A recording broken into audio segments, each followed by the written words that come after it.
Casual Magic has been brought to you by CoolStuffInc, where you can get cool stuff. Use the code CASUAL to get 5% off of your sale.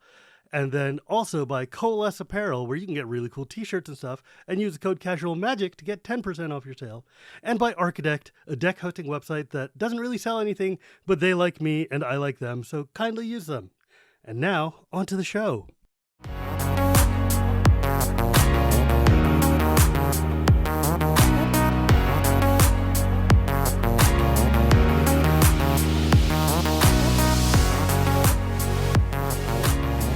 Hello and welcome to Casual Magic, the show where we talk about the fun side of Magic the Gathering. My name is Shivam, and Casual Magic has been brought to you by CoolStuffInc, Coalesce Apparel, Archidekt, and Quiver Time. That's actually a lot of sponsors. That's really cool. I like that a lot. And they like me a lot. So it's mutually beneficial to everybody.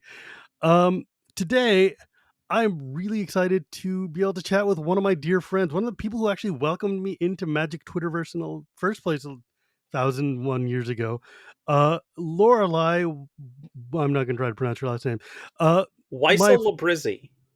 There we go. There we Loreley go. Weisel-Librizzi, who is one of the Queen Vorthai of Magic, co-host of the Vorthos podcast, and like flavor text extraordinaire these days, which is pretty sweet. Like, I'm currently working on my 9th set, which is... That's a lot, actually.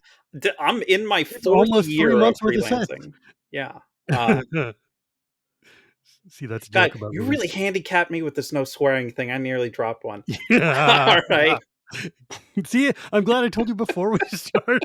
Right? All right.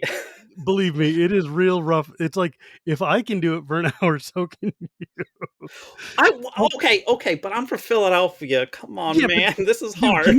can you believe there was somebody on my Twitter feed who said, "Oh my God, Shivam, you swore," in like, because when I was posting like lyrics to some rap song, it's like, wow, you swore, and in the context of a rap song, I'm like, are you mute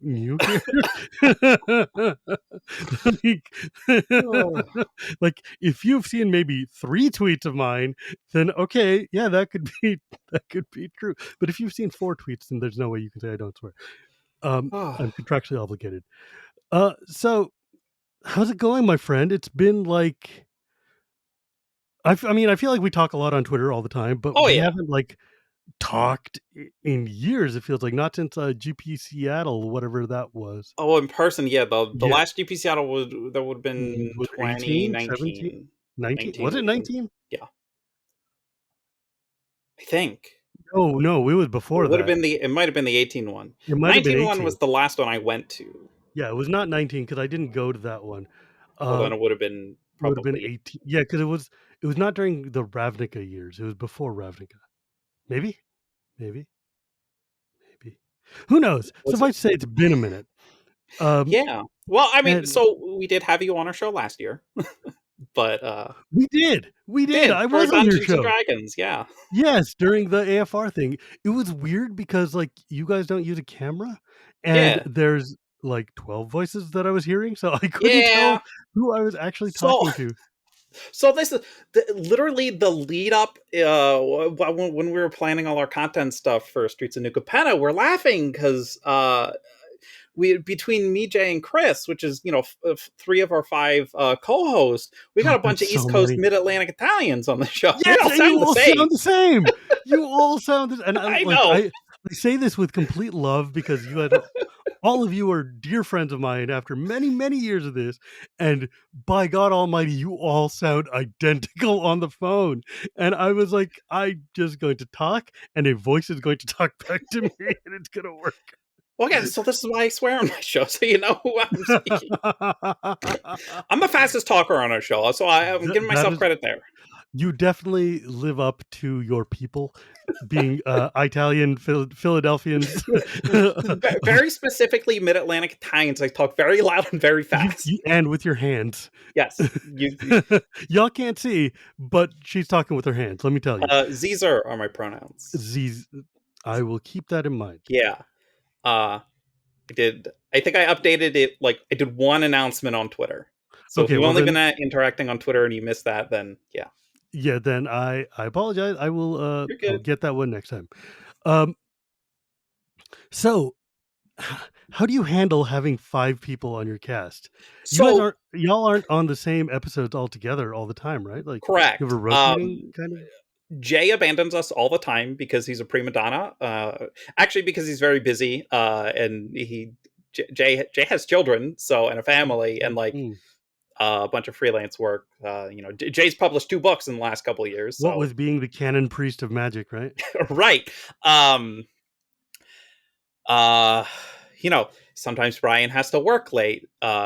Carrie is very selective about the episodes that they want to appear on, so if Yes. I'm on vacation or if somebody's like, so the one thing we've noted about having 5 co-hosts is that, like, so we just very recently published our 200th episode, Oh, great. and uh you we've almost never skipped a week Hmm. in years and years and years doing this, and having 5 co-hosts means you can have 3 people not show up and you can still put on a show, which has been very convenient a lot of the time. So That we just get to keep churning out content because we have a lot of people.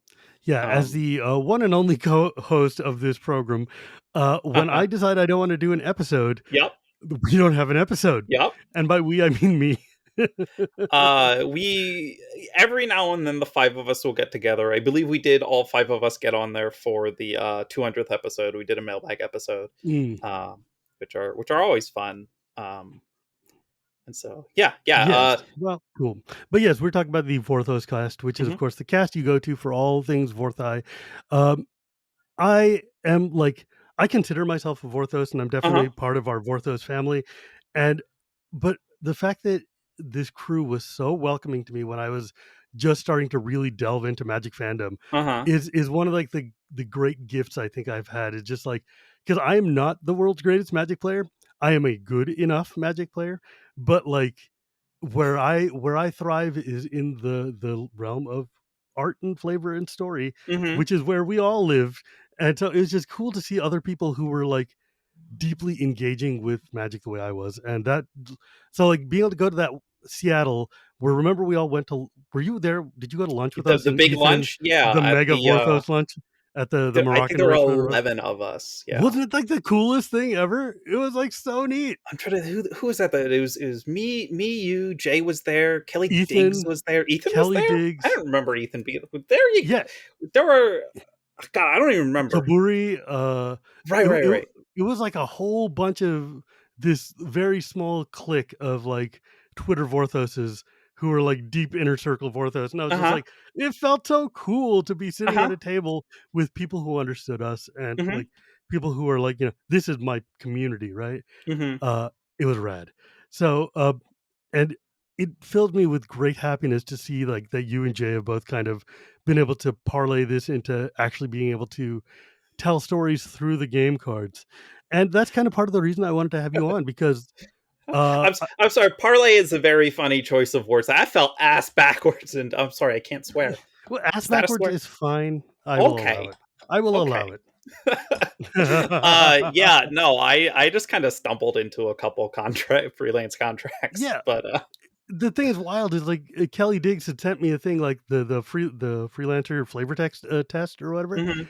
and I started to do it, but before I could finish it, I either got lazy or forgot because I had a real job at the moment, and then he left WotC, and I was like, oh, whoops, I guess that door is not available to me anymore.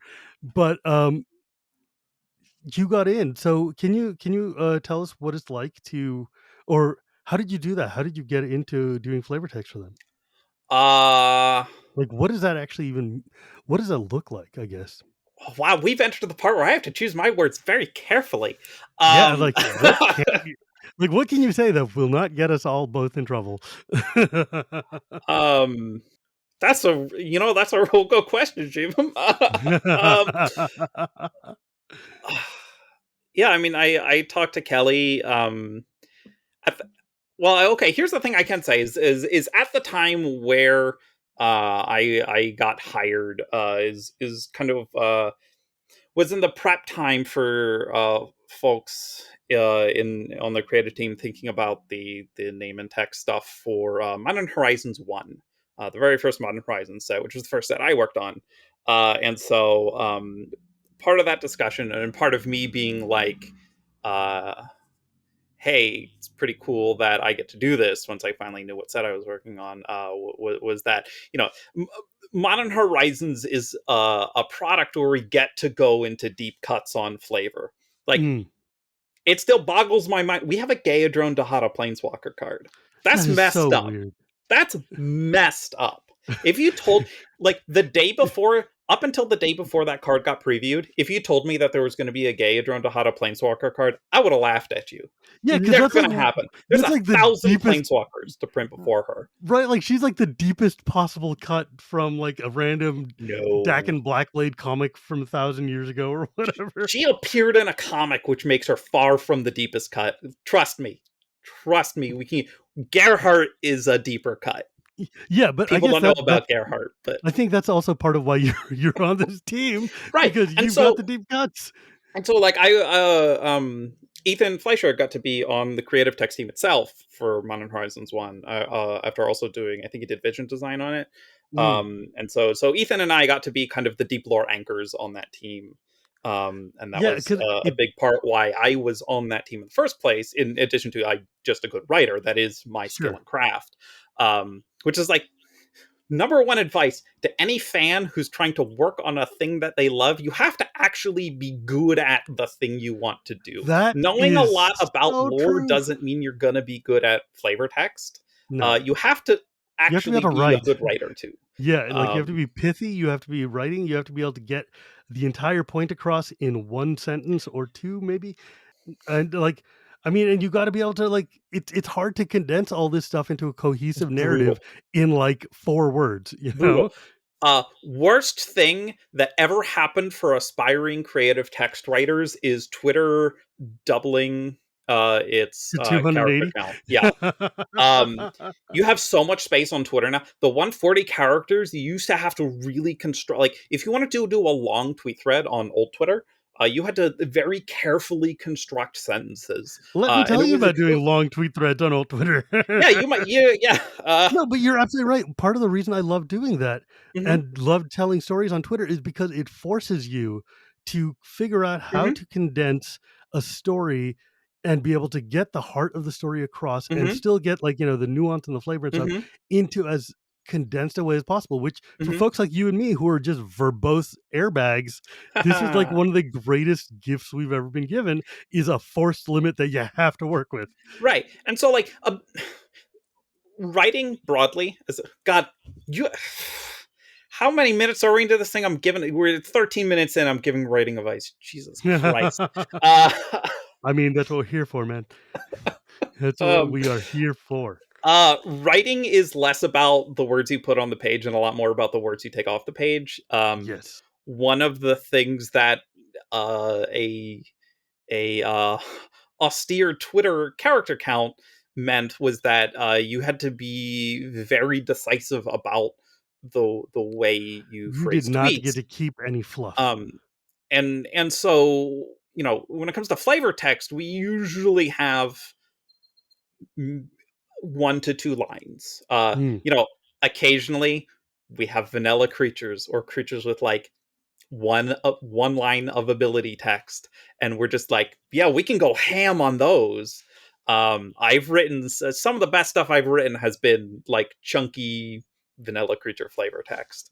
Um, but most of the time it's really tight and like, but number one advice to people, like, a lot of people make fan cards or fan sets, and if you're doing if you want your stuff to look more professional and really hone your craft as a person who designs magic cards, and you want to think about names and flavor texts, learn how to cut words out of your flavor texts. The fewer words, the better. The number one mistake I ever see in people trying to do custom flavor texts is putting way too many Oh words. God, some people want to write a novel down there. I'm like, You look, can't. You can't. unless you're unless your like rules text is flying, Uh and huh. even then, maybe let's not. Maybe understand that less is better. And it's hard. I mean, look, a lot of the good less is betters have been taken.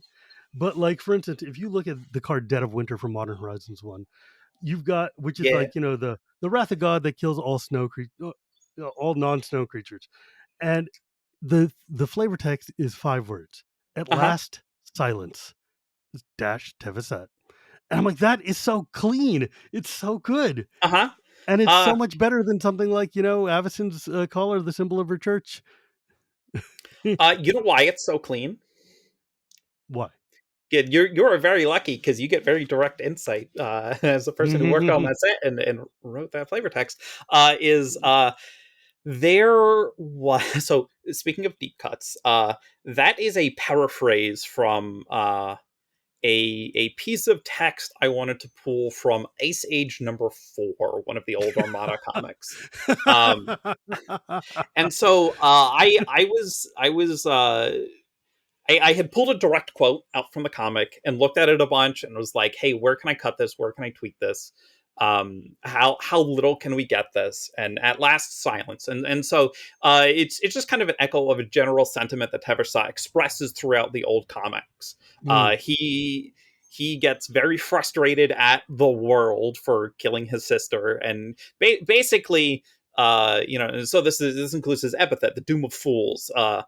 He the wise old planeswalker, he was a human, uh Tev Loneglade, and then his sister gets caught up in a bunch of manipulative stuff because dude bro priest couldn't take no for an answer and manipulated her murder and everything.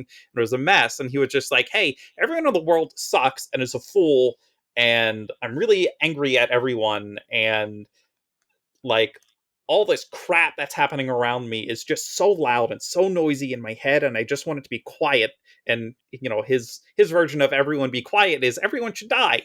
I mean, And it so solves the problem. he is the doom of fools, and he will bring silence to Dominaria. And so there It's is wild a that we got that flavor text in Modern Horizons, but we didn't get a Doom Fool's card until Commander Legends, like a Mhm. year and a half, 2 years later, or whatever. Yeah, no, we went with Sarah for which I think is the obvious choice for the old timey planeswalker in MH1. Sarah was the correct choice for that set. Um, Mm. I think from what I Yeah, remember reading about MH2, they had Dakin and then had someone else, and then late in the set switched over to Gaedrone. and then they Um, had also Grist randomly. yeah, But Gaedron, I mean, I hope she sees play someday, but that card is weird and expensive, and I don't know who they made it for. I think they must have just it's made it just weird. for You know who Ethan. made they made that for? They made it for Ethan. I don't know what Ethan did on the set. If Ethan, if you worked on that set, you made that card for yourself, or Yes, someone yes. made that card for you. It's very like that. That was just, hey, we want to do a top down Gaedron Dahada card, um, Yeah, it and sure they did. exactly is that. They did. I mean, it's cool They nailed artwork. it. It's a cool card, and definitely for people like me who are Dakin Hmm. Blackblade stands, that is like, all right, Hmm. let's go. The fact Well, that we got a yeah, Dakin Blackblade Planeswalker makes me so happy. same. Like, just like I love him. I love his artwork. I love his sword. I love everything about him. I love that Richard Kane Ferguson came back. The card is fine, The card and is it's in cool. yeah, but it's That's in more colors important I'm than like being never good gonna or bad. The play. card is cool. Yeah. I don't know. I love him. Dacky B is like one of my favorite characters of all time. So it makes Terrible me super person. happy. Yeah, not great. Not great at all. People don't know that he like murdered dozens of people to forge the Black Blade, including his own son. Well, look, Uh, they didn't call it the light blade of happiness, okay? Like he is he is a bad person, and that sword was commissioned by Gaedrone, who is also a bad person, and Dakin just happens to be one of the protagonists of his comic. yeah, Um, not the hero, mind you. Just the lead character Car- that we follow. yeah, and he is for a lot of the comic, he's not even the driver of the action. It's Karth. Karth is the hero, which is Mm, why we he have a goes card on line. to sire the Carthalian bloodline of heroes. Mm. Um, The problem is Dacky B got the coolest art in the history of Magic. And so very very good. I love so much that uh, they have continued using Richard Kane Ferguson for Dakin related art. It So it they're they it is specifically made Coalesce Heir to Blackblade I believe the pre-release promo for Future Sight with Richard Kane Ferguson art to ensure that there was a version of Blackblade of a Blackblade related card that still had RKF art, and that is very cool. yes. Yes, it is. Like, I am it didn't they do one for the Gideon, the Gideon box The as well? I don't know if Gideon Blackblade got an RKF art, but No, he didn't, I Blackblade wish. Reforged did in the Yes. Gideon spellbook That's what I was product. trying to say. The Yeah. Blackblade Reforged by RKF in the spell book Hmm. is just gorgeous. It is Hmm. so pretty, and It I was was it was so yeah, I was so sad that Gideon Blackblade didn't get one because that seems like such a huge oversight. maybe one of these days. I doubted that card sucked. Um, it was medium at best. I mean, maybe someday, but let's go back to talking about so when you are doing this flavor text, like I figure we can use Modern Horizons 1 as an example because Sure. that set came out like years and years ago. All the cards exist, so nobody can say like, "Oh, you're talking about proprietary information." No, we're fine. Um, As of right now, flavor text wise, I only have one set in the NDA vaults because New Capenna's out now. Hey, Yay! Did you get to oh, like wait, I really? lied. I super lied. Brothers War is not out. That is also true. But at least at New Capenna, though, did you get to stretch your like I'm walking here? So, okay, this is going to disappoint people. I'm pretty against I'm walking here's and forget about it and stuff like How that. I think that's a dare! little kitschy It for is what we wanted to do. absolutely though. Um, It is I absolutely. uh, God, I I don't know. I'm trying to start a sentence, but I don't know how to start the sentence with like 20 minutes of backstory. Not to have Welcome to my autism, life. not to have autism, but we might need to start talking about the assimilation of Italian American immigrants into American white culture. Um, God, I never realized how strong your accent is. Like, it is real mid-Atlantic America. oh yeah, no, I'm from Philly. My mom's from Long Island. Like Yeah, oh god, okay. The English you I grew up hearing at home must have been wild. Oh, yeah. So what's really screwed up about my accent is like I mostly have a pretty generic mid-Atlantic accent. Except if so the state all the way down south in the Caribbean, the one that pokes out where Miami is. What state is that? Florida? Florida? Florida. Nah, that's Florida. I say that like a New Flard Yorker. Uh Flard. Florida. That's an A in The there. I'm sorry. Dublins of the Florida. Uh but yeah, so like very specifically as someone who is the descendant of This Sicilian knew. American New Yorker immigrants. Like New Capenna is the set about my family history. Sure. Um, these are like the plan itself takes a lot of inspiration from New York, Chicago, and LA at the time. So it's Yes. not like specifically New York. The Metzio is kind of the New York borough Right. in New Capenna. Um, but there's a lot of vibes there, and I think when you're talking about mafia tropes and jazz age tropes, New York is still like number one in a lot of those conceptualizations. Sure. Chicago number two, probably LA number three. But Well, yeah, with, like, all the Black Dahlia stuff in Hollywood and oh yeah, oh yeah. Oh, yeah, the mafia getting involved in the business of Hollywood. Mhm. Mobsters loved Hollywood. They loved Hollywood Oh, movies. yeah. A lot of the mafia slang, uh, just invented whole cloth by Hollywood writers and started being used by mafiosos in real Yeah, life because the movies were popular. and because they Um, were cool, and he's like, right, "Okay, you know what? That sounds rad. We're gonna do that." exactly. They're yeah. ADHD brain is like there are about 5,000 different things I could be talking about right now. But I mean, focus Italian Crooked Americans. Custodians flavor text says, "Nothing to see here. Just carrying a carpet. Yeah, the carpet wears boots. Stop asking questions." It's great. I love it. I Um, love it. It's so fun. This set was mhm, so fun flavorfully. mhm.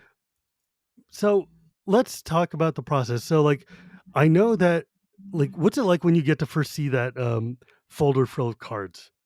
Right? Like, do they send you like a list of all the cards, or I like let can't you into the talk system? about the actual process of working on a set for flavor text. So Okay. I can tell you emotionally what it's like to look through a set is. I almost Yeah, I swore don't again. need to know the specific mechanics, but what's it feel It's like? exhilarating. Is it like rad to be like, oh man, there's like a 3U card that draws 2 cards? Can I, as a commander player, you know what it's Yeah. like?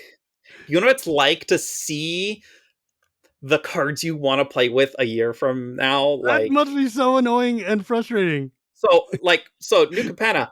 I've been sitting here. I've been wanting to. So I also worked on a Korea. Uh, I Mm. think companions are really cool mechanic. Sorry about like competitive magic, everyone, but I think companions are neat. Uh, um, I've wanted to have at least one commander deck that has a companion, which is tricky. Like the 9 legal, well,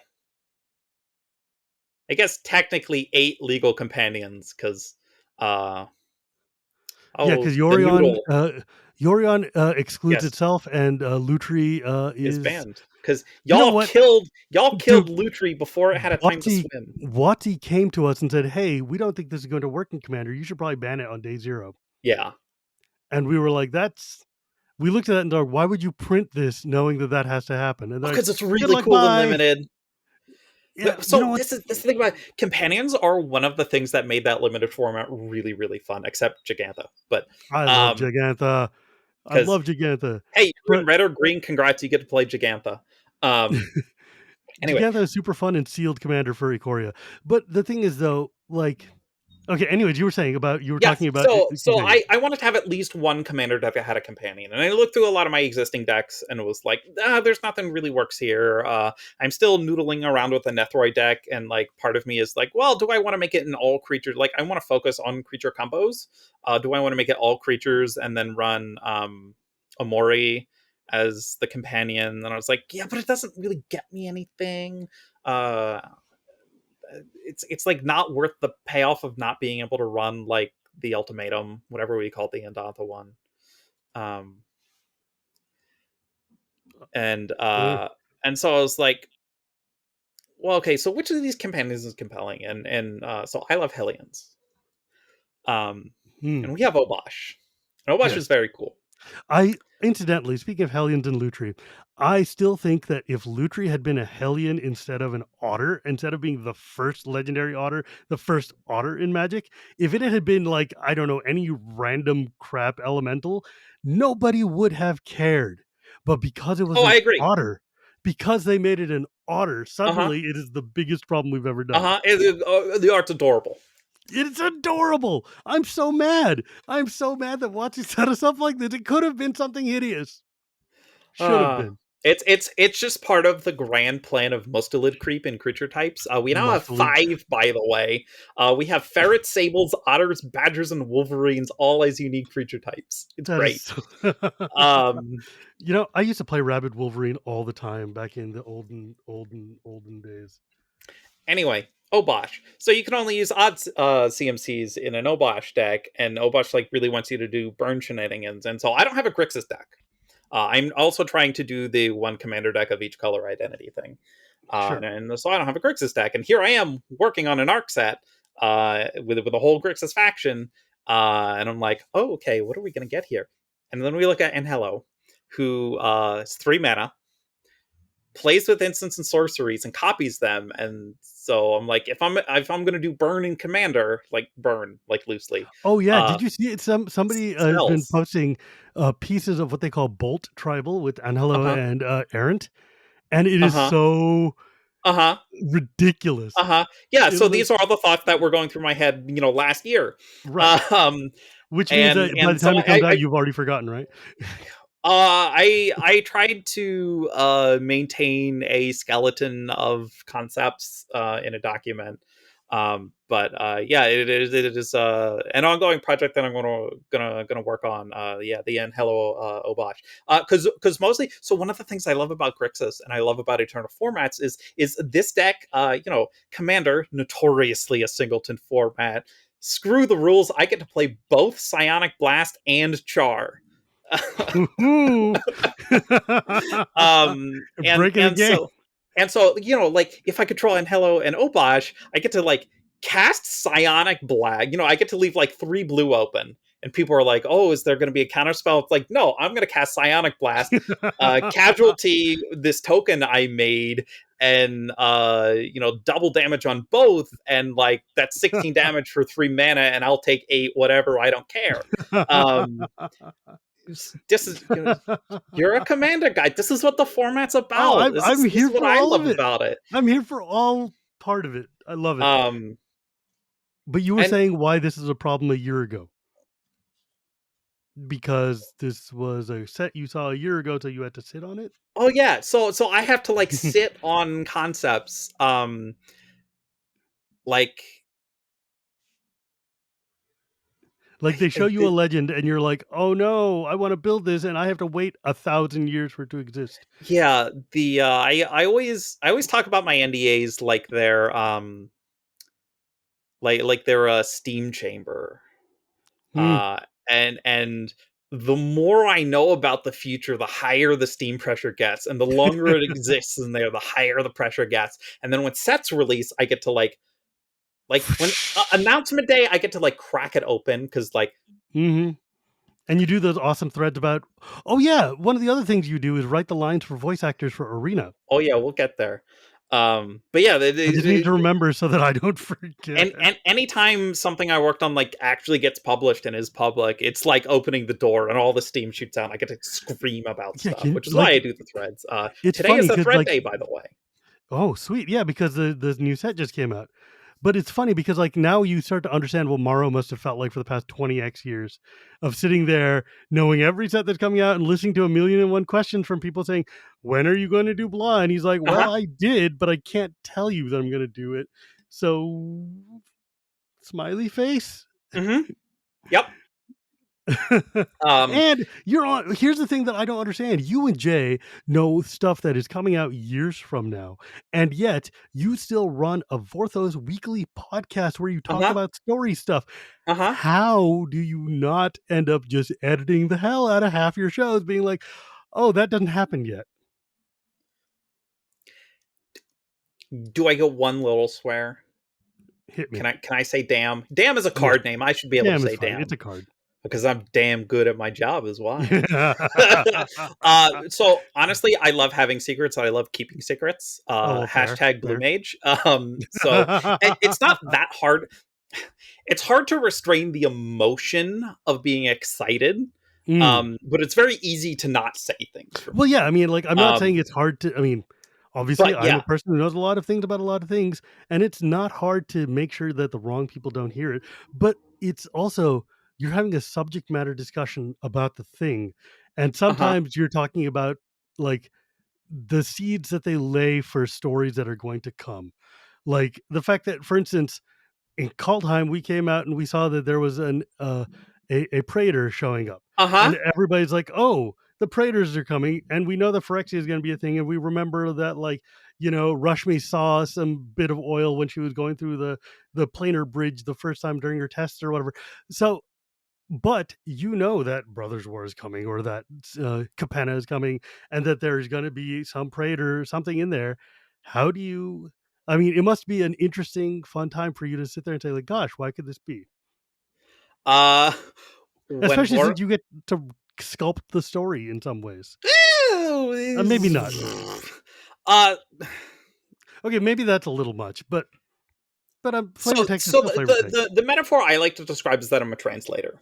Mm, This is a big way I thought about my work with Nico Aris, as mm, a member of Team Nico. Who but like at the end, I had zero input on the creation of Nico as a character. sure. But me and Setsu Uzume, the author of the two Nico side stories, were the two people tasked with bringing Nico's voice to the Magic audience through prose and through Arena VO. And so While I have no conceptual input on the creation of Nico as a character, I have no conceptual input on the creation of Magic's story. I am one of the people through flavor text for story and some character, and through Arena VO for character. Um, One of the people who has to take everything, everything that's spelled out in our millions of internal documents, and translate that in a way that the wide Magic audience can consume. And Hmm. so my job isn't to create Nico, it's to make people understand and love Nico. Um and It's a lot of pressure. Yeah. I had a really hard time. I had a lot of anxiety when I got hired for Arena. War of the Spark was my first set. I Oh think that God. was a 1,200 different friggin' planeswalkers. we only did scripts for characters who didn't exist in Arena, and then the three mythic planeswalkers, which were Gideon, Liliana, and Bolas, who existed in Arena, but they were the mythic ones and the ones most important to the story, so they got in the Sure. script. So I wrote 18 scripts in Hmm. 2 weeks, which is insane. I don't know how I did that. I didn't sleep a lot. Uh, and not only that, I was writing the War of the Spark scripts at the same time I was writing Theros Beyond Death. That's a huge gap. Yes. Like, TBD came out was it 2 years after? 2 years? No? No, Or was it a but year after? my lead times for Arena are shorter. So I Yeah, if you think it's weird working on stuff that doesn't come out in the future, try working on in multiple departments on multiple projects that have multiple timelines. Okay, so It War of the is Spark came out literally 2 years today of recording. No, 3 years ago because it War of came those out Sparks in 3 years ago, baby. Yep. yeah, Uh, biggest build up for the worst payoff. And then if you want to hear my comments about War of the Theros was Spark, you 2020, can so listen to the Vorthos cast. It's all yeah, there. I'm so not going to rehash it. no, we have played that game before. Cool. So, War of the Spark came out, let's see, 3 years ago, and then 6 months after that was Theros Beyond Death. Roughly, yeah. Yeah, I'm looking at the, Scryfall dates But there you go. Thanks, because they Scrifle. know, and I don't. I just, See, like, see, I'm part of it is I forget that War of the Spark was like in late April set because I worked on it at the beginning of the year. Uh, fair. That's fair.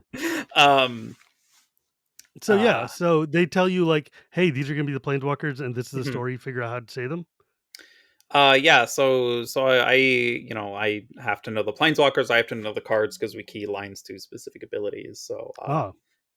yeah. I turned, like I after, like, a week or 3 of playing, Arena, I turned all the sound off because I just played it Not to the uncommon point for people to do. I mean, I do on the first day of set, I do leave it on just so I can hear the background music and hear Hmm. the new voices and everything, and then I'm like, Hmm. "And now we're good." Except Hmm. New Capenna's jazz soundtrack sounds really sick, so Is it? I like I have yeah, not listened to any of the game stuff. I got Yeah, to I do forget who early does. access, which was neat. Oh yeah, nice. That's right. They brought Yeah. that back for this set. Yeah, hell yeah. It Uh, was it was really cool, so I got to listen to the game, and it was, very interesting. yeah, I love the music for our game. We I like the all soundtrack the for art Sonic a department lot. folks do a wonderful job for Yes. Arena. I don't get to So, work with any of them, but I appreciate them. is it cool to hear, like, people saying your words in the game? The only way for me to accurately express the feeling I get is with profanity. It is wild. Is rad, We isn't it? have God. It's almost a shame this isn't a couple months in the future because the number one voice actor I have wanted to write for since getting hired for this job, we might be casting soon. Well, we will talk about that when But that happens. back burner, we're gonna ignore. I have. It's voice actors are phenomenal, Mm. phenomenally Oh, talented yeah. people, unreal. Um, to be able to, Sometimes, though, it irks me because they don't sound like the one in my head. Like, I don't yeah. like Kyora's So voice right, actress at all. exactly. You Like, said Kiora? yeah. Yeah. Uh, Kiora is, I think, one of the most shocking. You're far from the only person who said Yeah, that. like, 'cause I appreciate. Archeora VO so much for not sounding like anyone else. It's very That is unique. One of the very things unique. Yes. I push for in the way I think about these characters is I'm always pushing for unique voices, unique Hmm. styles. I want people to be able to hear a planeswalker and know, hey, that's that character. Video games as a whole have this really big problem, especially with women, where with there is a type of like kind of raspy video game woman voice that's in Hmm. everything. Um, It's like smoky and deepish. yeah, and when you talk about fantasy games, usually has an English accent. Um, and I hate it. I hate that it gets used for everything. So I push back against that really hard. I can talk about one of the moments where that almost went really bad. So War of the Spark, we introduced the Wanderer, this character who's an homage to Clint Eastwood's spaghetti western work as the Man with No Name, and Toshiro Mifune's work Hmm. in stuff like Everything. Yojimbo and Sanjuro and stuff. Um, and kind of blending those two feelings, and so I was like, hey, how can we pay homage to both of these influences at once? Well, she already has the hat and the sword, so can we play up some of the western feeling and give her Hmm. like a Texan accent? It was bad. We did not do that, if folks might notice. No, um and I'm that really did glad we not. didn't, because we learned 3 years later she's the Emperor of Kamigawa, and it was a Oh good thing she didn't have a Texan accent. boy, y'all Um, best be. That would be awful. oh Oh yeah, my gracious oh me, yeah. would that have been a Um, travesty? I mean, real. I believe we recast her for Neon Dynasty. Um, and usually God. when we do that, we go back and record the old lines with the Even new though actor. we looked at your But volume earlier, you are still Italian enough to be flatlining on this these audio tracks. oh Ah, yeah, God. Oh, this is gonna be a fun one. uh-huh. Um, I told you before we started recording that this I is how even my asked, I I don't knew. I'm the worst podcaster. How do you do this all the time? Your poor editor must just be pulling their hair out. Well, Unless so it's I'll you. tell you, for the first 2 years of the podcast, I was the editor. R.I.P. Uh, Chris does it now, thank the Lord. oh, good gravy. Um, okay, I so don't you believe get in God, but thank him anyway. Good yeah, for yeah, him. we'll hit it. So let's go back to MH1 because I want to Yeah. finish this arc, or we're never going to finish this arc. Oh So yeah. you see the card file, and there's a bunch of random blank cards in there that are just like power toughness and like what this thing does. Hmm. Do they tell you like the creature types or anything, or are you not allowed to talk about that part? That one's staying in the vault. Mm. Uh, Can you tell me about any of the cards that you've done? I know I did tell him myself for Dead of Winter, but I'm also really not supposed to talk about. So Fine, fine, we won't. the thing with creative text is that it's collaborative work, It right? is. We're on a team. If you go look at the set credits on the website, we're at the bottom of the creative section. Um, except I think on the recent sets that have had Phyrexian stuff, I think the Phyrexian language team is listed below us. So Hmm. we've lost our nice little spot at the bottom. Okay, how about this? Can you tell me, has there been any card that you've been able to name and flavor text? Oh, a bunch. Um, Because that must be rad. look, there's like, if we're talking about like sets that have commander decks associated with them, which I keep being on these sets, I've been New Capenna. I was on Strixhaven last year. I was on a Korea the year before, so Oh, I keep gravy. getting put on the spring sets that have the big commander The releases mega with along with commanders. them. So like if I'm writing on a set, there's like 260 to 350 cards. Um, our teams are 4 to 5 writers. There's a lot of stuff. There's a lot of content we make. Y'all see very little of the stuff that gets written for the sets. Hmm. Some of my best work is just going to be hidden in a database forever. Um, but Fact. um, oh yeah, the cards where I get to do name and flavor text are very cool. Um,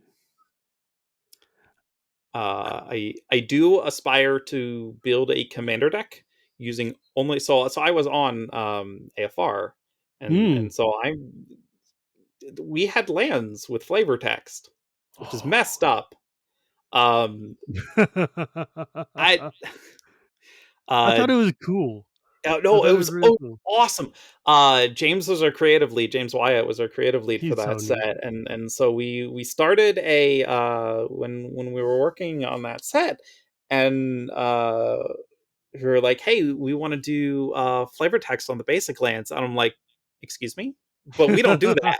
We don't. That's not a thing that happens. Yeah, like, I This don't is understand. like this isn't just like a thing that Magic used to do and we just stopped doing and we want to bring it. This is just a thing. Magic has never done that. Like, Dude, I remember when I saw that, I was like, "Wait, there's no way." so I'm very excited for the new Commander Legends that's going to be out Oh, I in wonder if they're what, going like to 2 months. follow. I'm Yeah, curious if they're doing that again. If they're doing nose tap. um Yes. because I did not But work on that set, so that's a mystery to me. yeah, But that'll be actually I'm very interesting. excited if there's new basic lands or if they're reprinting the AFR ones. I don't know. I'm excited to see. So yeah, it was weird, and so like basic lands have like stuff that I like. I wrote for basic lands. And that's Their D&D weird, prompt. but it means I can build a commander deck where literally all 100 cards are cards I'm published on. That is clever. So It's like playing Artist Commander, only you're playing Flavor Text Commander. exactly, and it's very That's selfish. amazing. Yeah, but that's also cool. That's also hella cool. Come on. uh oh, I did. It's hella selfish. That is not a complaint. That is not me self-deprecating. That is a plus. I have a you can't. That's a very absolutist statement. It's very difficult to be a successful creative artist in a kind of creative career and not have an ego. Oh yeah. Ego Oh yeah. is ego also gets demonized a lot because thanks white Christian hegemonic ideals Well, it's of just, pushing your theory, ego too far is where the problem is. right? It's okay to be proud of the stuff you do. And so in my head, I'm like, I could say something incredibly white right now and said, as the Buddha says, balance in the middle path. Um, I'm gonna leave that one. I'm gonna leave um, that one there. so like, but like ego is great for doing some things, but also you can't let it like there are constructive uses of selfishness and ego. This is the color black in Magic. Things like confidence, things like Yes, self-respect. This exactly. is part of the black part of the color pie.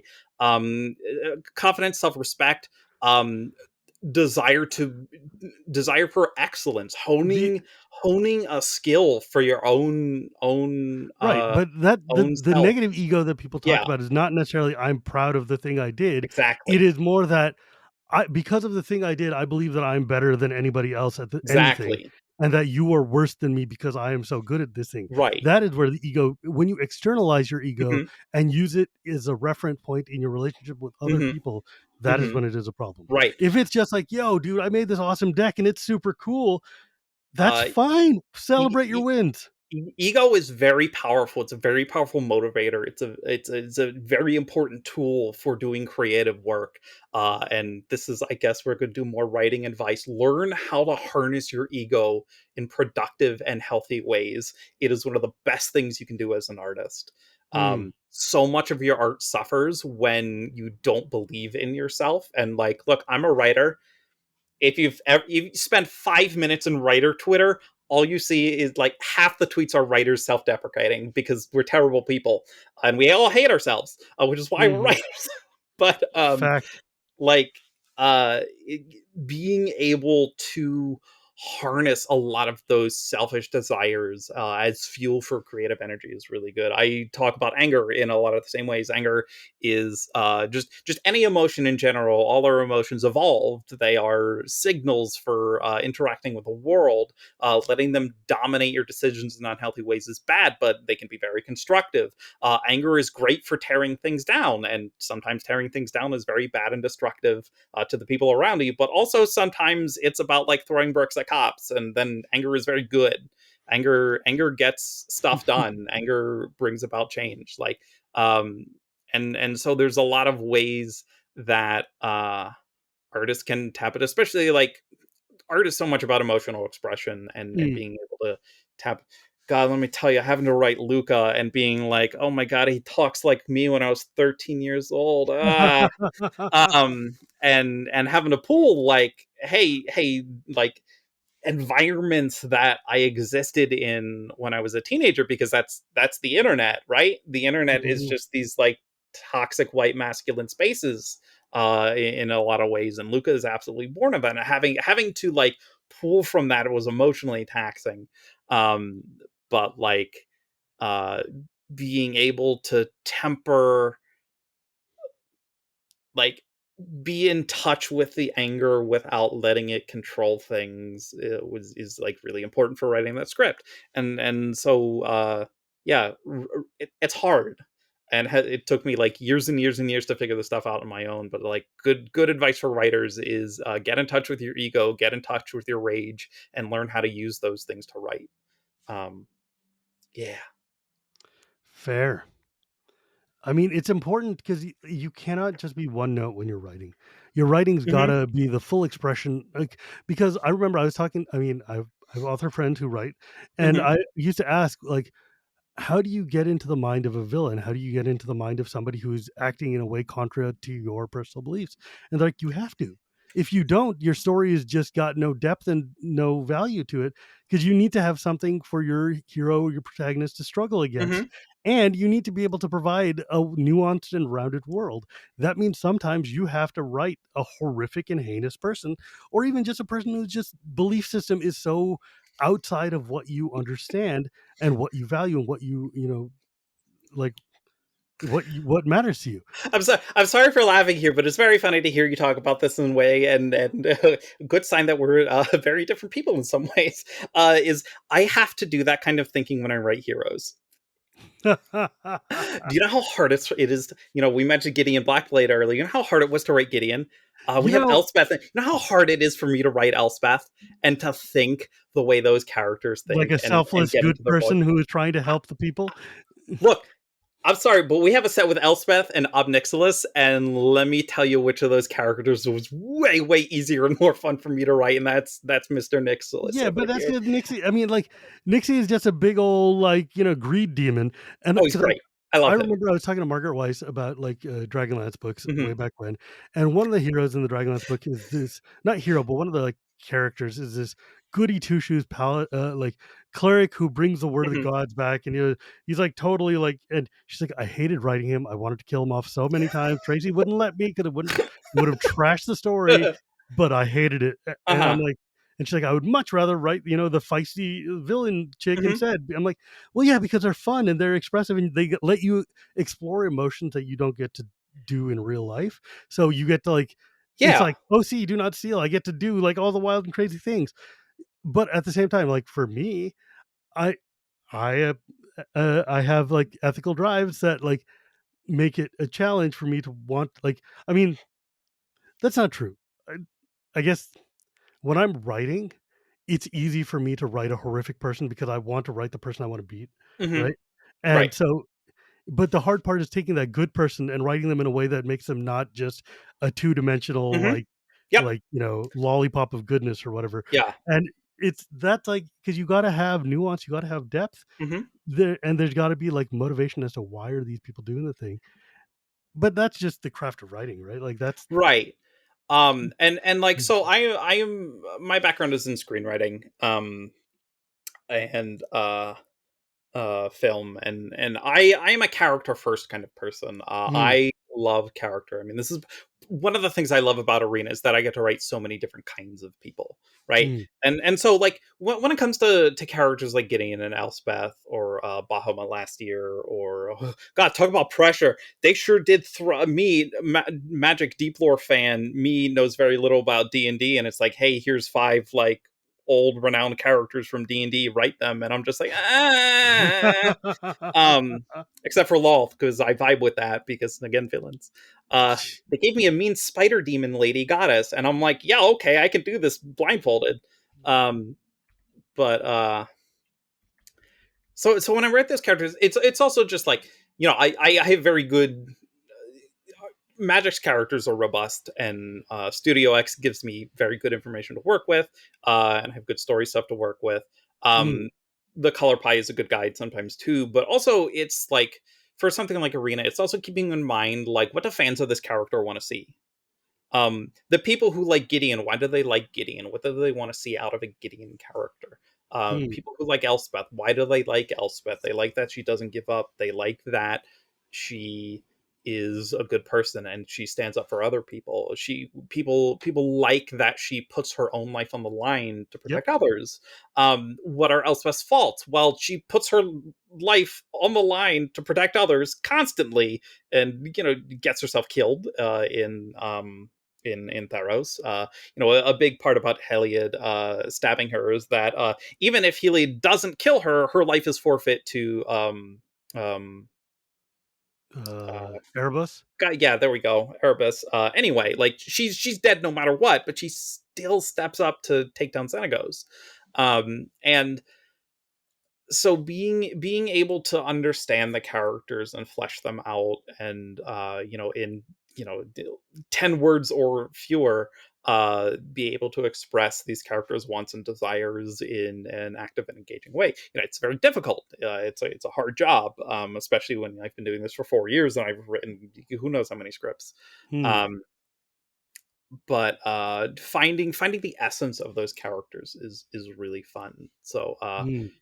this was one of my terror moments writing Nico. Is like, I have to make Nico the best, other because like they're so important to what we're doing as a brand, as a I wanted that card to be good. I tried it very hard, but it just didn't just play out like for me.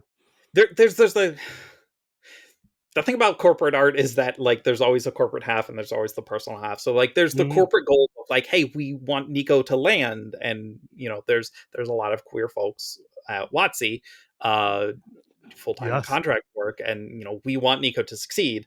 Also, me personally, as a trans person who is not a man or a woman, or is writing a non-binary character, and if I screw the Nico script up, that's very embarrassing for me personally. Mm, mm. And so I put way too much pressure on myself, and this is the spot where ego sabotages you. The Yeah, the especially since the it's like 5 anxiety lines of text or whatever. of taking too much on your shoulders, of I am solely responsible for Nico, which is a lie.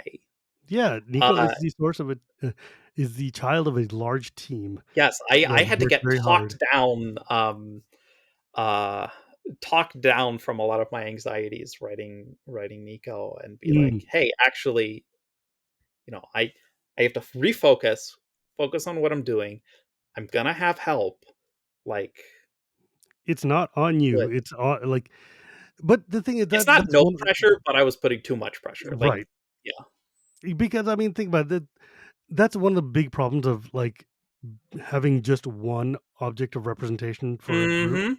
is because suddenly Yep. everything hinges upon that person, and Yep. if it doesn't fly, then, Yep. "Oh, no, I've boffed this forever." Like, Yep. that was one my big problem with Kaladesh is like, "Hey, Mhm. look, you had 1 shot and you boffed it, and now we're not gonna get another shot because this is it. This is the India plane or whatever." But, like, yeah, so it goes sometimes. I mean, I know exactly what you're talking about. I Yeah. get it, Yeah. and, like, I hope it succeeds.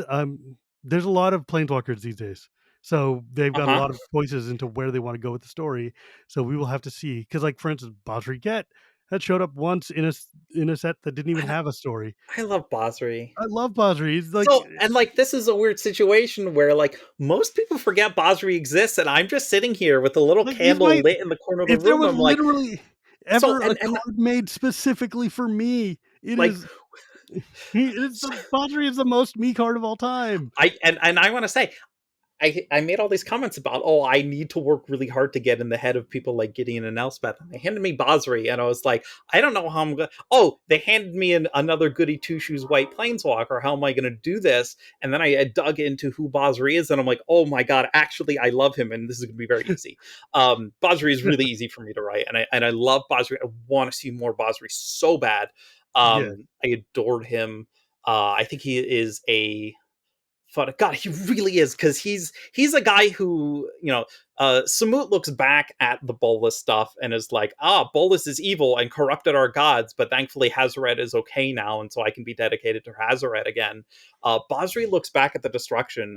He was primarily, Ketra worshiper, who is one of the gods who got murdered and turned Boy, did into a she. god eternal.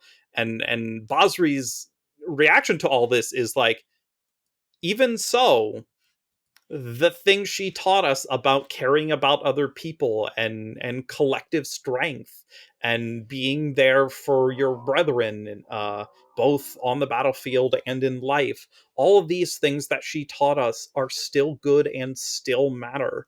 And I don't care if Bolus screwed everything up. I don't care what he did to her after, but what she did, what she taught me, means so much, and I want to still carry that forward. When just reading Badri's story bit, just was like, I have never felt more seen in magic in my Uh-huh. life. And I'm Uh-huh. like, this is exactly what I want. This is the representation I was looking for. And so I really hope that he's not just a one and done, also exists in this game Planeswalker, you know? Yeah, he popped up very briefly in the Boom Studios comics, and I believe I haven't even looked issues at those, man. 9 and Let's 10. yeah, I'll take your word for it. But Um, they're very he's good, by the way. To all the listeners out there, read the Boom Studios comics, please. They're very good. And also listen to the Vorthos cast, because we have their author, Jed McKay, on every now and then, who is wonderful. oh, Uh, that's cool. yeah. All right. Well, this was a fun and rambly chat that it was exactly what I expected when the two of Uh-huh. us decided to sit down and talk. Oh, we got like, honestly, 5 more hours of content here. Oh, 100%. You and I could talk for literal days Uh-huh. and never get back to whatever we were actually Uh-huh. going to talk about.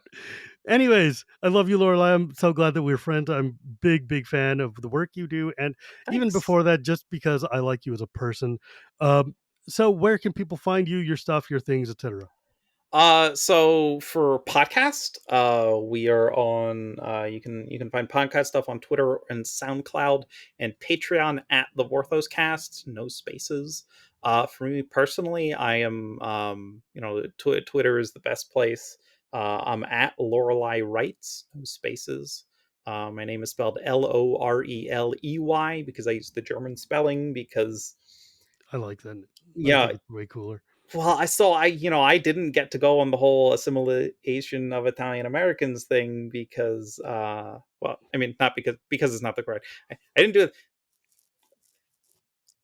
Ethnicity in Europe is a whole thing, and this is Sure not is. the show for it. But Yeah, it's but very wait a important second. to me. You have a very German name in Lorelei Weisel. Loreley So Weisel-Librizzi. Yeah, I yeah. have both my parents' last names. I have yes, I have an extraordinarily German name. My name is It's Mm. very interesting, me being the white person, and you not, and you refusing to say my last name is boots on the other foot now, huh? I have a There's very a ethnic lot of name for white letters in people. those names, okay? Oh yeah. No, And I do have, and that was very intentional. One of the cool things about being able to pick your own name, which by the way, anybody can do. I don't care if you're cis, you can just change your name. Um, is I very specifically wanted to do something culturally important for me. You know, Mm, the upshot of the big talk about Italian Americans and assimilation into to white America is the way ethnicity gets erased out of that, and that's like a whole like white specific topic for white mhm. people to listen to. Please on your own go read about how the people you see who are white now, like Italian Americans, are great, because in the time period New Capenna is set in, 1920s, Italians are not white. And just please go research that topic a lot. It is Yeah, it's really heartbreaking. interesting It's to fascinating. think about how Um, the Irish people were yep, not white same boat. when they came here, you know? Same boat. Gangs of New York is a brutal movie about the brutal life that Italian and Irish Catholic immigrants faced in New York City, as marginalized peoples. It is, and Mm, there sure are a lot of Italian and Irish cops nowadays, and there that's always not by have been. accident. But Always have been. But, anyways, it was great. Thank you so much. Everybody go mhm. check Lorelei out. If you wanna find me, you can find me at Gear Pretty Gears. You can find the show anywhere podcasts are sold or at Cool Stuff Inc. every Tuesday or, at YouTube when I upload it. Uh, and once again, my friends, please remember oh, wait, God, I didn't even do my plugs. This show is brought to you by Cool Stuff, Archidekt, Scryfall no, not Scryfall. Cool Stuff, Archidekt, Coalesce, Quiver, and remember, my friends, it is not magic without the gathering, and we will see you next time.